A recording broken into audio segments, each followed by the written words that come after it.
اس دوران 1 اور 2 ہجری میں کئی اہم واقعات پیش آئے، ان میں سے کچھ اس طرح ہیں۔ اسی دوران میں قبلے کی تبدیلی کا حکم آیا۔ مکہ مکرمہ سے ہجرت کر کے مدینہ منورہ آنے کے بعد 16 یا 17 ماہ تک مسلمان بیت المقدس کی طرف رخ کر کے نماز پڑھتے رہے۔ اب حکم آیا کہ خانہ کعبہ یعنی مسجد الحرام کی طرف منہ کر کے نماز ادا کی جائے۔ اسی سال میں رمضان المبارک کے روزے رکھنے اور زکوٰۃ ادا کرنے کے احکام نازل ہوئے۔ پھر عیدین کی نماز اور صدقۃ الفطر کا حکم دیا گیا۔ اسی سال میں پہلی عید الفطر اور پہلی عید الاضحیٰ پڑھی گئی۔ اسی سال نبی کریم صلی اللہ علیہ وسلم نے اپنی پیاری بیٹی سیدہ فاطمہ رضی اللہ عنہا کی شادی سیدنا علی رضی اللہ عنہ سے کی۔ سب سے بڑھ کر یہ کہ اسی سال میں مسلمانوں پر حکم الہی سے جہاد فرض کیا گیا اور مسلمانوں کو اپنے دفاع کا حق دیا گیا۔ مکہ معظمہ میں صرف تبلیغ کا حکم تھا، اب اپنے تحفظ میں تلوار اٹھانے کا حکم آ گیا۔ چنانچہ سریوں اور غزوات کا آغاز ہوا۔ جن جنگوں میں آپ نے کسی صحابی کو امیر لشکر بنا کر بھیجا وہ سریہ کہلاتی ہے، اور جن جنگی مارکوں میں آپ خود امیر لشکر ہوئے وہ غزوہ کہلاتے ہیں۔ تاریخ اسلام میں غزوات کی تعداد 21 سے لے کر 27 تک بیان کی جاتی ہے، جبکہ سریوں کی تعداد اس سے کہیں زیادہ ہے۔ اس سال کے دوران کئی غزوات ہوئے، لیکن سب سے مشہور غزوہ بدر ہے۔ نبی کریم صلی اللہ علیہ وسلم جب ہجرت کر کے مدینہ منورہ پہنچے تو ان دنوں مدینے میں ایک نہایت دولت مند اور با اثر شخص عبداللہ بن ابی تھا۔ ہجرت سے پہلے انصار میں اس کا بہت اثر و رسوخ تھا۔ انصار اسے اپنا سردار بنانے والے تھے، بلکہ اس کی تاج پوشی کے لیے ایک تاج بنوا لیا گیا تھا۔ اسی دوران میں آپ صلی اللہ علیہ وسلم ہجرت کر کے مدینہ پہنچے اور انصار کے دونوں قبائل نے آپ کے ہاتھ پر بیعت کر لی، اور میثاق مدینہ کے ذریعے سے یہودیوں نے بھی آپ کی قیادت کو تسلیم کر لیا۔ اس سے عبداللہ بن ابی کی سرداری کے منصوبے دھرے کے دھرے رہ گئے۔ اس بنا پر اس نے آپ کی مخالفت پر کمر باندھ لی۔ ادھر مشرکین مکہ جو اسلام، مسلمانوں اور رسول اللہ صلی اللہ علیہ وسلم کی دشمنی میں جل بھن رہے تھے، انہوں نے عبداللہ بن ابی کو ایک دھمکی آمیز خط تحریر کیا۔ اس خط میں انہوں نے 2 ٹوک الفاظ میں لکھا: آپ لوگوں نے ہمارے صاحب کو پناہ دے رکھی ہے، اس لیے ہم اللہ کی قسم کھا کر کہتے ہیں یا تو آپ لوگ اس سے لڑائی کریں یا اسے نکال دیں، یا پھر ہم اپنی پوری جمعیت کے ساتھ آپ لوگوں پر چڑھائی کر کے آپ کے سارے جنگجوؤں کو قتل کر دیں گے اور آپ کی عورتوں کی حرمت پامال کر دیں گے۔ جب یہ خط عبداللہ بن ابی اور اس کے ساتھیوں کو ملا تو وہ رسول اللہ صلی اللہ علیہ وسلم سے جنگ کے لیے تیار ہو گئے۔ نبی اکرم صلی اللہ علیہ وسلم کو اس کی خبر ہوئی تو آپ ان کے پاس تشریف لے گئے اور فرمایا: قریش کی دھمکی تم لوگوں پر بہت گہرا اثر کر گئی ہے۔ تم خود اپنے آپ کو جتنا نقصان پہنچا دینا چاہتے ہو، قریش تمہیں اس سے زیادہ نقصان نہیں پہنچا سکتے۔ تم اپنے بیٹوں اور بھائیوں سے خود ہی لڑنا چاہتے ہو۔ نبی اکرم صلی اللہ علیہ وسلم کی یہ بات سن کر لوگ بکھر گئے۔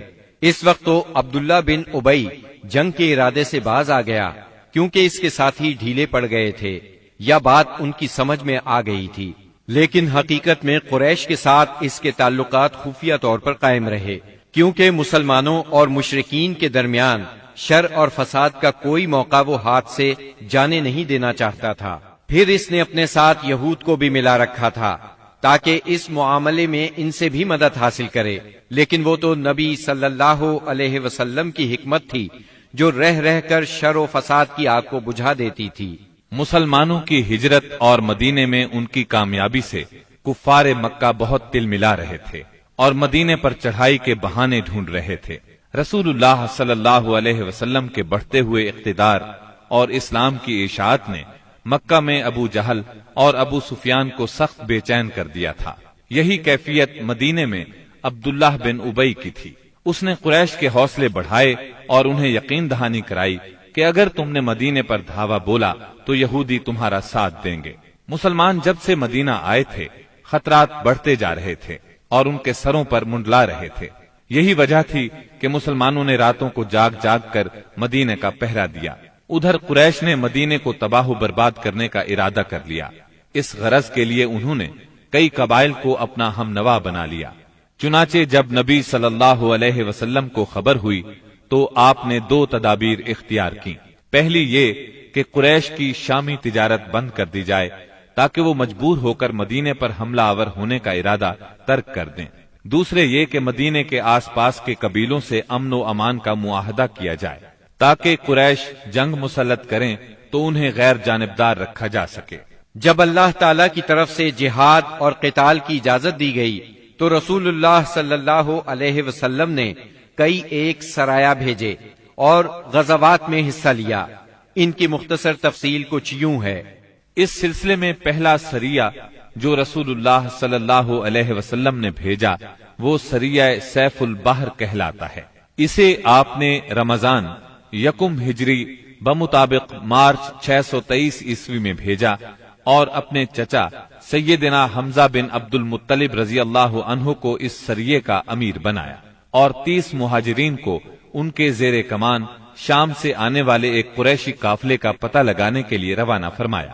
اس قافلے میں 300 آدمی تھے جن میں ابو جہل بھی تھا۔ مسلمان ایس کے اطراف میں ساحل سمندر کے پاس پہنچے تو قافلے کا سامنا ہو گیا اور دونوں فریق جنگ کے لیے صف آرا ہو گئے۔ قریب تھا کہ جنگ ہو جاتی لیکن قبیلہ جوہینہ کے سردار نے بیچ بچاؤ کرا دیا۔ دونوں فریق واپس چلے گئے۔ یہ اسلامی تاریخ کا پہلا سریہ اور پہلا فوجی عمل تھا۔ اس کا جھنڈا سفید تھا اور یہ اسلامی تاریخ کا پہلا جھنڈا تھا۔ اس کے علم بردار سیدنا ابو مرصد کناز بن حسین غنوی رضی اللہ عنہ تھے۔ اس کے بعد پے در پے سریے روانہ کیے گئے۔ چنانچہ شوال یکم ہجری میں سیدنا عبیدہ بن حارث رضی اللہ عنہ کو 60 مہاجرین کے ساتھ بطن رابغ کی وادی میں بھیجا گیا۔ وہاں ابو سفیان سے سامنا ہوا جو 200 آدمیوں کے ساتھ تھا۔ دونوں طرف سے تیر چلے لیکن جنگ نہ ہوئی۔ پھر ذی قعد یکم ہجری میں سیدنا سعد بن ابی وقاص رضی اللہ عنہ کو 20 مہاجرین کے ساتھ خرار کی طرف بھیجا گیا جو کہ جوفا کے قریب ایک مقام ہے، لیکن ان کا کسی سے سامنا نہ ہوا۔ اس کے بعد سفر 2 ہجری میں 70 مہاجرین کے ساتھ رسول اللہ صلی اللہ علیہ وسلم خود نکلے اور ابوا یا ودان تشریف لے گئے۔ مہم کا مقصد قریش کے ایک قافلے کی راہ روکنا تھا، لیکن کسی سے سامنا نہ ہوا۔ یہ پہلی مہم تھی جس میں رسول اللہ صلی اللہ علیہ وسلم بذات خود نکلے۔ اس کے بعد ربیع الاول 2 ہجری میں رسول اللہ صلی اللہ علیہ وسلم 200 صحابہ کے ساتھ روانہ ہوئے۔ مقصود قریش کا قافلہ تھا جس میں امیہ بن خلف سمیت قریش کے 100 آدمی اور 2500 اونٹ تھے۔ آپ رضوہ کے اطراف میں مقام بوات تک تشریف لے گئے لیکن کسی سے سامنا نہ ہوا۔ اسی مہینے میں قرز بن جابر فہری نے مشرکین کی ایک مختصر سی فوج کے ساتھ مدینہ کی چراگاہ پر چھاپا مارا اور کچھ مویشی ہانک کر لے گیا۔ رسول اللہ صلی اللہ علیہ وسلم نے 70 صحابہ کے ہمراہ اس کا تعاقب کیا اور بدر کے اطراف میں واقع وادی صفوان تک تشریف لے گئے، لیکن قرز نکل بھاگا۔ اسی واقعے کو بعض لوگ غزوہ بدر اولا بھی کہتے ہیں۔ اس کے بعد آپ جمادی الاولا یا جمادی الاخری 2 ہجری میں 150 یا 200 مہاجرین کے ساتھ ذوالعشیرہ تک تشریف لے گئے۔ مقصود قریش کے ایک قافلے کو روکنا تھا جو ملک شام جا رہا تھا، لیکن آپ کے پہنچنے سے پہلے وہ جا چکا تھا۔ اس سفر میں آپ نے بنو مدلج اور ان کے حلیف بنو زمرہ سے جنگ نہ کرنے کا معاہدہ کیا۔ پھر رجب 2 ہجری میں نبی اکرم صلی اللہ علیہ وسلم نے سیدنا عبداللہ بن جہش اسدی رضی اللہ عنہ کو 12 مہاجرین کے ساتھ مکہ اور طائف کے درمیان ایک مقام نخلا کی طرف روانہ کیا۔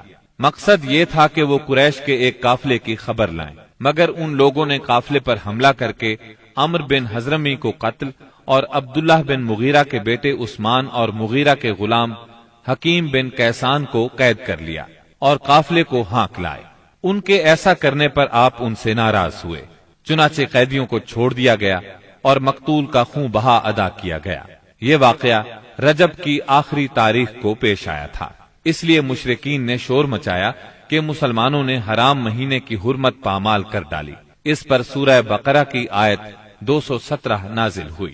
لوگ آپ سے حرام مہینے میں لڑائی کے بارے میں پوچھتے ہیں، آپ کہہ دیجئے اس میں جنگ کرنا بڑا گناہ ہے، اور اللہ کی راہ سے روکنا اور اس کے ساتھ کفر کرنا، مسجد حرام سے روکنا اور اس کے باشندوں کو وہاں سے نکالنا، یہ سب اللہ کے نزدیک اور زیادہ بڑا جرم ہے اور فتنہ قتل سے بڑھ کر ہے۔ یہ تھی جنگی نقل و حرکت جو مدینہ منورہ اور اس کے اطراف کے امن کی حفاظت کے لیے نبی صلی اللہ علیہ وسلم اور مسلمانوں نے قائم کر رکھی تھی۔ اس سے قریش کو یہ بتلانا بھی مقصود تھا کہ اگر وہ اپنے شر سے باز نہ آئے تو انجام برا ہوگا، لیکن وہ اپنی خودسری اور تکبر میں بڑھتے ہی چلے گئے۔ چنانچہ بدر کے میدان میں انہوں نے اس کی سزا پا لی اور جزا بہرحال گھاٹے ہی کی تھی۔ 17 رمضان 2 ہجری کو غزوہ بدر ہوا۔ یہ قریش اور مسلمانوں کے درمیان پہلا فیصلہ کن معرکہ تھا۔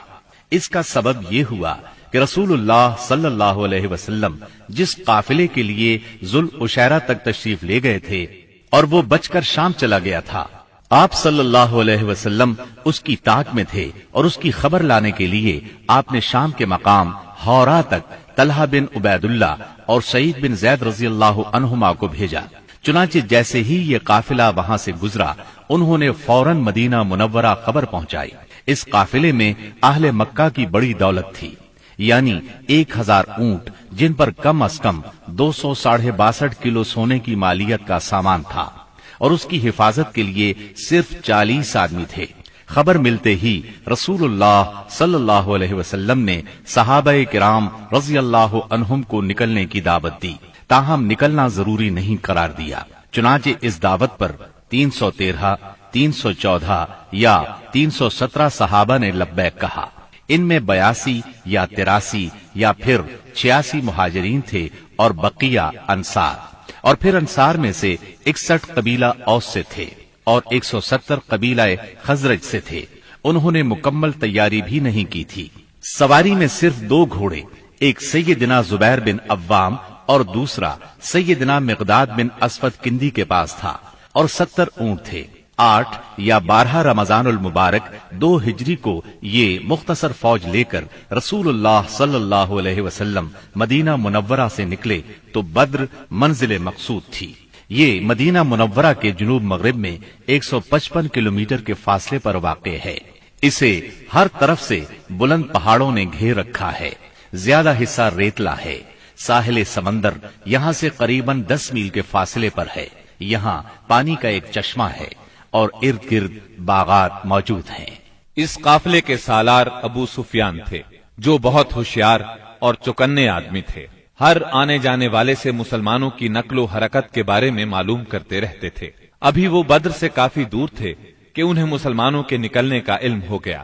چنانچہ انہوں نے فوراً قافلے کا رخ مغرب کی طرف پھیر کر ساحل کا راستہ پکڑ لیا اور بدر کا راستہ مکمل طور پر چھوڑ دیا۔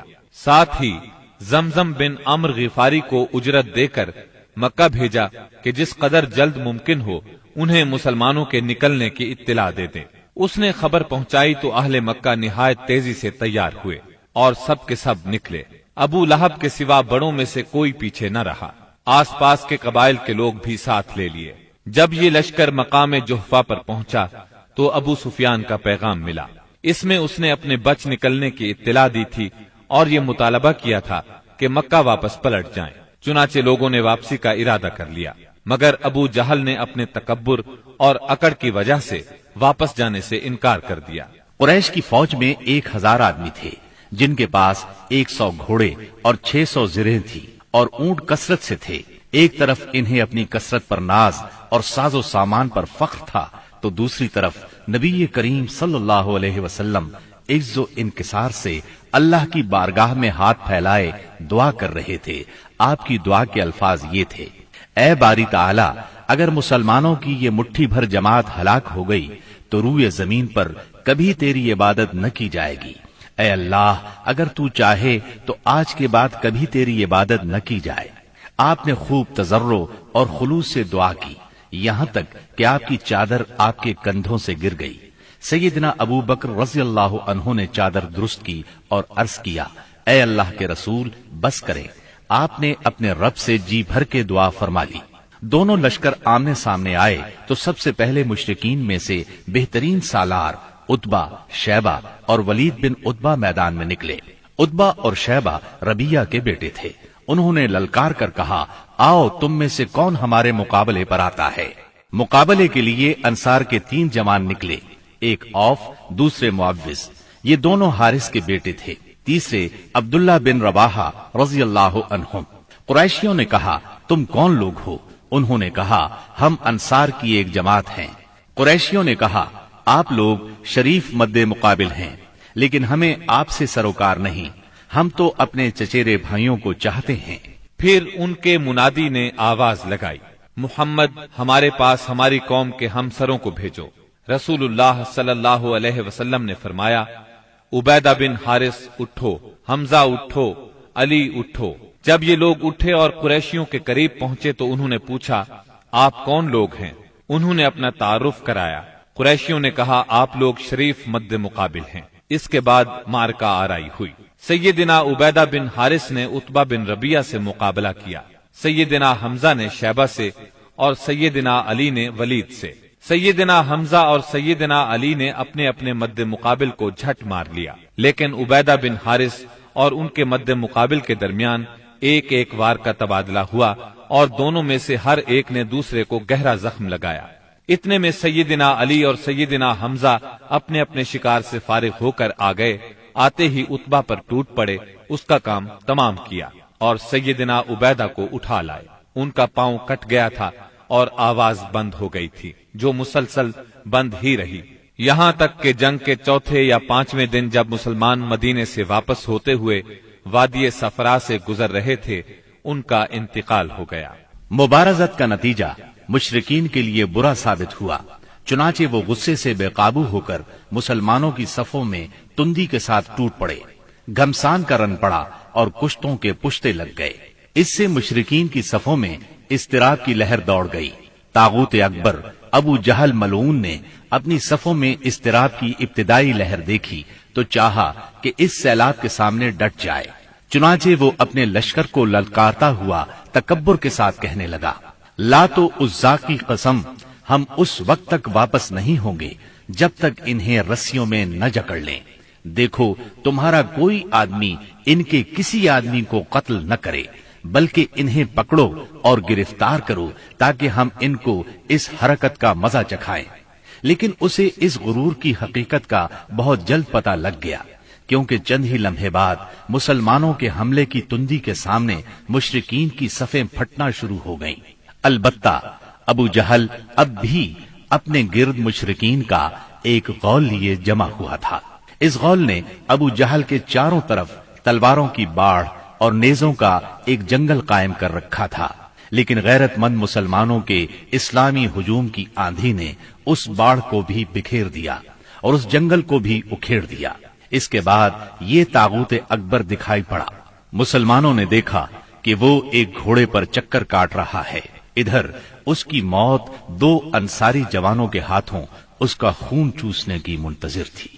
طاغوت اکبر ابو جہل کے قتل کا عبرتناک واقعہ بیان کرتے ہوئے عبد الرحمن بن عوف رضی اللہ عنہ فرماتے ہیں کہ میں جنگ بدر کے روز صف کے اندر تھا کہ اچانک مڑا تو کیا دیکھتا ہوں کہ دائیں بائیں 2 نوعمر جوان ہیں۔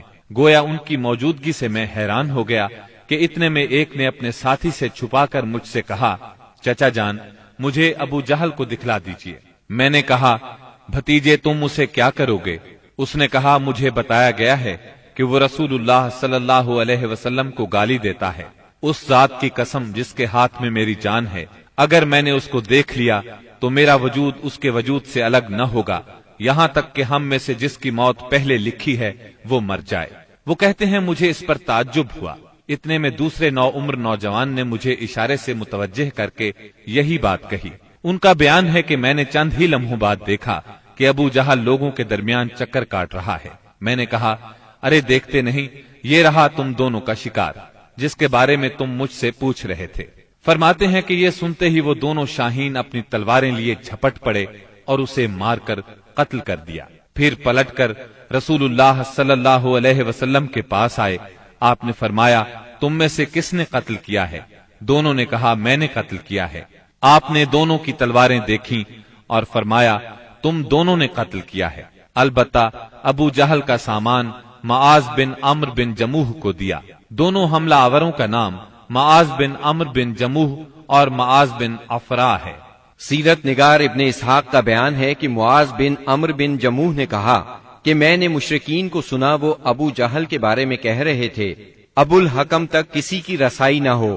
معاذ بن عمرو کہتے ہیں کہ جب میں نے یہ بات سنی تو اسے اپنے نشانے پر لے لیا اور اس کی سمت جمع رہا. جب گنجائش ملی تو میں نے حملہ کر دیا اور ایسی ضرب لگائی کہ اس کا پاؤں نصف پنڈلی سے اڑ گیا. واللہ جس وقت یہ پاؤں اڑا ہے تو میں اس کی تشبیہ صرف اس گٹھلی سے دے سکتا ہوں جو موصل کی مار پڑنے پر جھٹک کر اڑ جائے.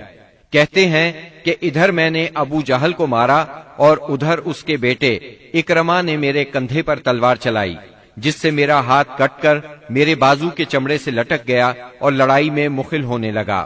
میں اسے اپنے ساتھ گھسیٹتے ہوئے سارا دن لڑا، لیکن جب وہ مجھے اذیت پہنچانے لگا تو میں نے اس پر اپنا پاؤں رکھا اور اسے زور سے کھینچ کر الگ کر دیا. اس کے بعد ابو جہل کے پاس معوذ بن افرا پہنچے. وہ زخمی تھا. انہوں نے اسے ایسی ضرب لگائی کہ وہ وہی ڈھیر ہو گیا، صرف سانس آتی جاتی رہی. اس کے بعد معوذ بن افرا خود بھی لڑتے ہوئے شہید ہو گئے. جب معرکہ ختم ہو گیا تو رسول اللہ صلی اللہ علیہ وسلم نے فرمایا کون ہے جو دیکھے کہ ابو جہل کا انجام کیا ہوا. اس پر صحابہ کرام اس کی تلاش میں بکھر گئے. عبداللہ بن مسعود رضی اللہ عنہ نے اسے اس حالت میں پایا کہ ابھی سانس آ جا رہی تھی. انہوں نے اس کی گردن پر پاؤں رکھا اور سر کاٹنے کے لیے داڑھی پکڑی اور فرمایا او اللہ کے دشمن، آخر اللہ نے تجھے رسوا کیا نا؟ اس نے کہا مجھے کاہے کو رسوا کیا؟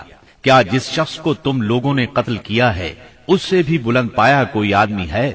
یا جس کو تم لوگوں نے قتل کیا اس سے بھی کوئی اوپر آدمی ہے؟ پھر بولا کاش مجھے کسانوں کی بجائے کسی اور نے قتل کیا ہوتا. اس کے بعد کہنے لگا مجھے بتاؤ فتح کس کی ہوئی؟ عبداللہ بن مسعود رضی اللہ عنہ نے فرمایا اللہ اور اس کے رسول صلی اللہ علیہ وسلم کی. اس کے بعد عبداللہ بن مسعود رضی اللہ عنہ سے جو اس کی گردن پر پاؤں رکھ چکے تھے کہنے لگا او بکری کے چرواہے، تو بڑی اونچی اور مشکل جگہ پر چڑھ گیا. واضح رہے کہ عبداللہ بن مسعود رضی اللہ عنہ مکے میں بکریاں چرایا کرتے تھے. اس گفتگو کے بعد عبداللہ بن مسعود رضی اللہ عنہ نے اس کا سر کاٹ لیا اور رسول اللہ صلی اللہ علیہ وسلم کی خدمت میں لا کر حاضر کرتے ہوئے عرض کیا یا رسول اللہ صلی اللہ علیہ وسلم، یہ رہا اللہ کے دشمن ابو جہل کا سر. آپ نے 3 بار فرمایا واقعی اس اللہ کی قسم جس کے سوا کوئی معبود نہیں. اس کے بعد فرمایا اللہ اکبر، الحمد للہ الذی صدق وعدہ ونصر عبدہ وہزم الاحزاب وحدہ. اللہ اکبر، تمام حمد اللہ کے لیے ہے جس نے اپنا وعدہ سچ کر دکھایا، اپنے بندے کی مدد فرمائی اور تنہا سارے گروہوں کو شکست دی. پھر فرمایا چلو مجھے اس کی لاش دکھاؤ. جب آپ صلی اللہ علیہ وسلم کو لاش دکھائی گئی تو آپ نے فرمایا یہ اس امت کا فرعون ہے.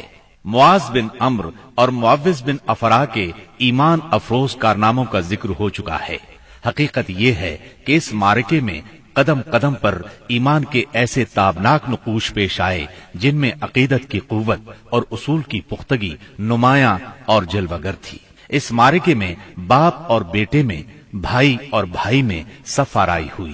اصولوں کے اختلاف پر تلواریں بے نیام ہوئیں اور مظلوم و مقہور نے ظالم و قاہر سے ٹکرا کر اپنے غصے کی آگ بجھائی.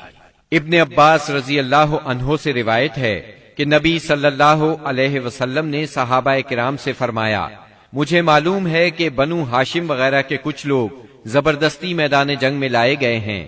انہیں ہماری جنگ سے کوئی سروکار نہیں ہے، لہذا بنو ہاشم کا کوئی آدمی کسی کی زد میں آ جائے تو وہ قتل نہ کرے، اور ابو البختری بن ہشام کسی کی زد میں آ جائے تو وہ اسے قتل نہ کرے، اور عباس بن عبد المطلب کسی کی زد میں آ جائے تو وہ بھی انہیں قتل نہ کرے، کیونکہ وہ بالجبر لائے گئے ہیں۔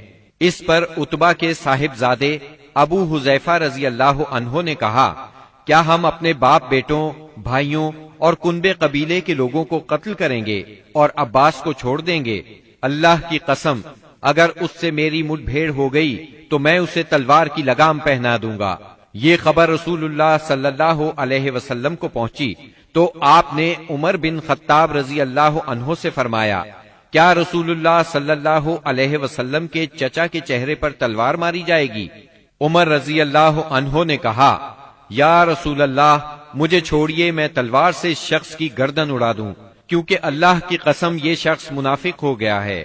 بعد میں ابو حذیفہ رضی اللہ عنہ کہا کرتے تھے، اس دن میں نے جو بات کہہ دی تھی اس کی وجہ سے مجھے برابر خوف لگا رہتا ہے، صرف یہی صورت ہے کہ میری شہادت اس کا کفارہ بن جائے، اور بالآخر وہ یمامہ کی جنگ میں شہید ہو ہی گئے۔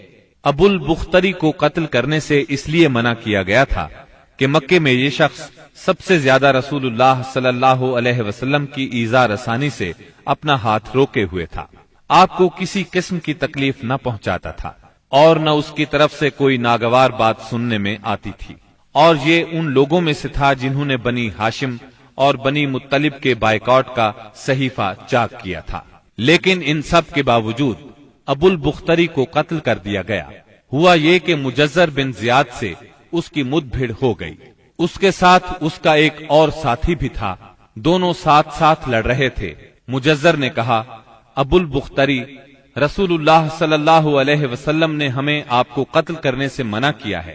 اس نے کہا، اور میرا ساتھی؟ مجزر نے کہا، نہیں واللہ ہم آپ کے ساتھی کو نہیں چھوڑ سکتے۔ اس نے کہا، اللہ کی قسم، تب میں اور وہ دونوں مریں گے۔ اس کے بعد دونوں نے لڑائی شروع کر دی، مجزر نے مجبوراً اسے بھی قتل کر دیا۔ مکے کے اندر جاہلیت کے زمانے سے عبد الرحمن بن عوف رضی اللہ عنہ اور امیہ بن خلف میں باہم دوستی تھی۔ جنگ بدر کے روز امیہ اپنے لڑکے علی کا ہاتھ پکڑے کھڑا تھا کہ اتنے میں ادھر سے عبد الرحمن بن عوف کا گزر ہوا۔ وہ دشمن سے کچھ زرہیں چھین کر لادے لیے جا رہے تھے۔ امیہ نے انہیں دیکھ کر کہا، کیا تمہیں میری ضرورت ہے؟ میں تمہاری ان زرہوں سے بہتر ہوں۔ آج جیسا منظر تو میں نے دیکھا ہی نہیں۔ کیا تمہیں دودھ کی حاجت نہیں؟ مطلب یہ تھا کہ جو مجھے قید کرے گا میں اسے فدیے میں خوب ددھیل اونٹنیاں دوں گا۔ یہ سن کر عبد الرحمن بن عوف رضی اللہ عنہ نے زرہیں پھینک دی اور دونوں کو گرفتار کر کے آگے بڑھے۔ عبد الرحمن بن عوف رضی اللہ عنہ کہتے ہیں کہ میں امیہ اور اس کے بیٹے کے درمیان چل رہا تھا کہ امیہ نے پوچھا، آپ لوگوں میں کون سا آدمی تھا جو اپنے سینے پر شتر مرغ کا پر لگائے ہوئے تھا؟ میں نے کہا، وہ حمزہ بن عبد المطلب رضی اللہ عنہ تھے۔ امیہ نے کہا، یہی شخص ہے جس نے ہمارے اندر تباہی مچا رکھی تھی۔ سیدنا عبد الرحمن رضی اللہ عنہ کہتے ہیں کہ واللہ میں ان دونوں کو لیے جا رہا تھا کہ اچانک بلال رضی اللہ عنہ نے امیہ کو میرے ساتھ دیکھ لیا تو انہوں نے کہا، او ہو کفار کا سرغنہ امیہ بن خلف، اب یا تو میں بچوں گا یا یہ بچے گا۔ میں نے کہا، اے بلال رضی اللہ عنہ، یہ میرا قیدی ہے۔ انہوں نے کہا، اب یا تو میں رہوں گا یا یہ رہے گا۔ پھر نہایت بلند آواز سے پکارا، اے اللہ کے مددگارو، یہ رہا کفار کا سرغنہ امیہ بن خلف، اب یا تو میں رہوں گا یا یہ رہے گا۔ عبد الرحمن بن عوف رضی اللہ عنہ کہتے ہیں کہ اتنے میں لوگوں نے ہمیں گھیرے میں لے لیا۔ میں ان کا بچاؤ کر رہا تھا مگر ایک آدمی نے تلوار سے اس کے بیٹے کے پاؤں پر ضرب لگائی اور وہ وہیں گر گیا۔ ادھر امیہ نے اتنے زور سے چیخ ماری کہ میں نے ویسی چیخ کبھی سنی ہی نہ تھی۔ میں نے کہا، نکل بھاگو، مگر آج بھاگنے کی گنجائش نہیں، اللہ کی قسم میں تمہارے کچھ کام نہیں آ سکتا۔ عبد الرحمن رضی اللہ عنہ فرماتے ہیں کہ لوگوں نے اپنی تلواروں سے ان دونوں کو کاٹ کر ان کا کام تمام کر دیا۔ اس کے بعد عبد الرحمن بن عوف رضی اللہ عنہ کہا کرتے تھے، اللہ بلال رضی اللہ عنہ پر رحم کرے، میری زرہیں بھی گئیں اور میرے قیدی کے بارے میں مجھے تڑپا بھی دیا۔ سیدنا عمر بن خطاب رضی اللہ عنہ نے اپنے ماموں عاص بن ہشام بن مغیرہ کو قتل کیا۔ سیدنا ابو بکر صدیق رضی اللہ عنہ نے اپنے بیٹے عبد الرحمن کو، جو اس وقت مشرکین کے ہمراہ تھے، پکار کر کہا، او خبیث، میرا مال کہاں ہے؟ عبد الرحمن نے جواب میں ایک شعر کہا جس کا ترجمہ یوں ہے، ہتھیار، تیز رو گھوڑے اور اس تلوار کے سوا کچھ باقی نہیں جو بڑھاپے کی گمراہی کا خاتمہ کرتی ہے۔ جس وقت مسلمانوں نے مشرکین کی گرفتاری شروع کی، رسول اللہ صلی اللہ علیہ وسلم چھپر میں تشریف فرما تھے اور سعد بن معاذ رضی اللہ عنہ تلوار حمائل کیے دروازے پر پہرا دے رہے تھے۔ رسول اللہ صلی اللہ علیہ وسلم نے دیکھا کہ سعد رضی اللہ عنہ کے چہرے پر لوگوں کی اس حرکت کا ناگوار اثر پڑ رہا ہے۔ آپ نے فرمایا، اے سعد، ایسا محسوس ہوتا ہے کہ تم کو مسلمانوں کا یہ کام ناگوار ہے۔ انہوں نے کہا، جی ہاں، اللہ کی قسم، اے اللہ کے رسول، یہ اہل شرک کے ساتھ پہلا معرکہ ہے جس کا موقع اللہ نے ہمیں فراہم کیا ہے، اس لیے اہل شرک کو باقی چھوڑنے کی بجائے مجھے یہ بات زیادہ پسند ہے کہ انہیں خوب قتل کیا جائے اور اچھی طرح کچل دیا جائے۔ اس جنگ میں عکاشہ بن محصن اسدی رضی اللہ عنہ کی تلوار ٹوٹ گئی۔ وہ رسول اللہ صلی اللہ علیہ وسلم کی خدمت میں حاضر ہوئے۔ آپ نے انہیں ایک چھڑی تھما دی اور فرمایا، عکاشہ، اسی سے لڑائی کرو۔ عکاشہ نے اسے رسول اللہ صلی اللہ علیہ وسلم سے لے کر ہلایا تو وہ ایک لمبی، مضبوط اور چمچم کرتی ہوئی سفید تلوار میں تبدیل ہو گئی۔ پھر انہوں نے اسی سے لڑائی کی یہاں تک کہ اللہ نے مسلمانوں کو فتح نصیب فرمائی۔ اس تلوار کا نام اون یعنی مدد رکھا گیا تھا۔ یہ تلوار مستقلاً عکاشہ رضی اللہ عنہ کے پاس رہی اور وہ اسی کو لڑائیوں میں استعمال کرتے رہے، یہاں تک کہ دور صدیقی میں مرتدین کے خلاف جنگ کرتے ہوئے شہید ہو گئے۔ اس وقت بھی یہ تلوار ان کے پاس ہی تھی۔ خاتمہ جنگ کے بعد مصعب بن عمیر ابدری رضی اللہ عنہ اپنے بھائی ابو عزیز عمیر ابدری کے پاس سے گزرے۔ ابو عزیز نے مسلمانوں کے خلاف جنگ لڑی تھی اور اس وقت ایک انصاری صحابی اس کا ہاتھ باندھ رہے تھے۔ مصعب نے اس انصاری سے کہا، اس شخص کے ذریعے اپنے ہاتھ مضبوط کرنا، اس کی ماں بڑی مالدار ہے، وہ غالباً تمہیں اچھا فدیہ دے گی۔ اس پر ابو عزیز نے اپنے بھائی مصعب رضی اللہ عنہ سے کہا، کیا میرے بارے میں تمہاری یہی وصیت ہے؟ مصعب رضی اللہ عنہ نے فرمایا، ہاں، تمہاری بجائے یہ انصاری میرا بھائی ہے۔ جب مشرکین کی لاشوں کو کنویں میں ڈالنے کا حکم دیا گیا اور عتبہ بن ربیعہ کو کنویں کی طرف گھسیٹ کر لے جایا جانے لگا تو رسول اللہ صلی اللہ علیہ وسلم نے اس کے صاحبزادے ابو حذیفہ رضی اللہ عنہ کے چہرے پر نظر ڈالی، دیکھا تو غمزدہ تھے، چہرہ بدلا ہوا تھا۔ آپ صلی اللہ علیہ وسلم نے فرمایا، ابو حذیفہ، غالباً اپنے والد کے سلسلے میں تمہارے دل کے اندر کچھ احساسات ہیں۔ انہوں نے کہا، نہیں واللہ یا رسول اللہ، میرے اندر میرے باپ کے بارے میں اور ان کے قتل کے بارے میں ذرا بھی لرزش نہیں، البتہ میں اپنے باپ کے متعلق جانتا تھا کہ ان میں سوجھ بوجھ ہے، دور اندیشی اور فضل و کمال ہے، اس لیے میں آس لگائے بیٹھا تھا کہ یہ خوبیاں انہیں اسلام تک پہنچا دیں گی، لیکن اب ان کا انجام دیکھ کر اور اپنی توقع کے خلاف کفر پر ان کا خاتمہ دیکھ کر مجھے افسوس ہے۔ اس پر رسول اللہ صلی اللہ علیہ وسلم نے سیدنا ابو حذیفہ رضی اللہ عنہ کے حق میں دعائے خیر فرمائی اور ان سے بھلی بات کہی۔ آخرکار اسلام نے کفر پر فتح پائی۔ اس غزوہ بدر میں قریش کا سردار ابو جہل بھی مارا گیا۔ یہ وہی ابو جہل تھا جس نے نبی کریم صلی اللہ علیہ وسلم اور مسلمانوں پر ظلم و ستم کے پہاڑ توڑے تھے۔ 70 کافر موت کے گھاٹ اترے، 70 ہی گرفتار ہوئے، باقی دم دبا کر بھاگ نکلے۔ مسلمانوں میں صرف 14 شہید ہوئے، ان میں 6 مہاجر اور 8 انصاری تھے۔ اس جنگ نے اسلام کے دشمنوں کی طاقت کا جنازہ نکال دیا، ان کا بھرم کھل گیا اور ان کا غرور خاک میں مل گیا۔ جب رسول اللہ صلی اللہ علیہ وسلم مدینہ پہنچ چکے تو آپ نے قیدیوں کے بارے میں مشورہ کیا۔ سیدنا ابو بکر نے فدیہ لینے کی رائے دی، جبکہ سیدنا عمر کی رائے یہ تھی کہ انہیں قتل کر دیا جائے۔ انہوں نے فرمایا، میرا قریبی میرے حوالے کریں اور میں اسے قتل کروں۔ عقیل بن ابی طالب سیدنا علی کے حوالے کریں، وہ اس کی گردن کو اڑائیں، یہاں تک کہ اللہ کو معلوم ہو جائے کہ ہمارے دلوں میں مشرکین کے لیے کوئی نرم گوشہ نہیں ہے، اور یہ حضرات مشرکین کے ائمہ اور قائدین ہیں۔ رسول اللہ صلی اللہ علیہ وسلم نے فدیہ لینا طے کیا۔ یہ فدیہ 4000 سے 3000 اور کم از کم 1000 درہم تک تھا، اور ان میں سے جو لکھنا پڑھنا جانتے تھے ان کا فدیہ یہ قرار دیا گیا کہ وہ 10 بچوں کو لکھنا پڑھنا سکھا دیں۔ غزوہ بدر میں قریش کے 70 آدمی مارے گئے، ان میں عتبہ اور ابو جہل جیسے رئیس شامل تھے۔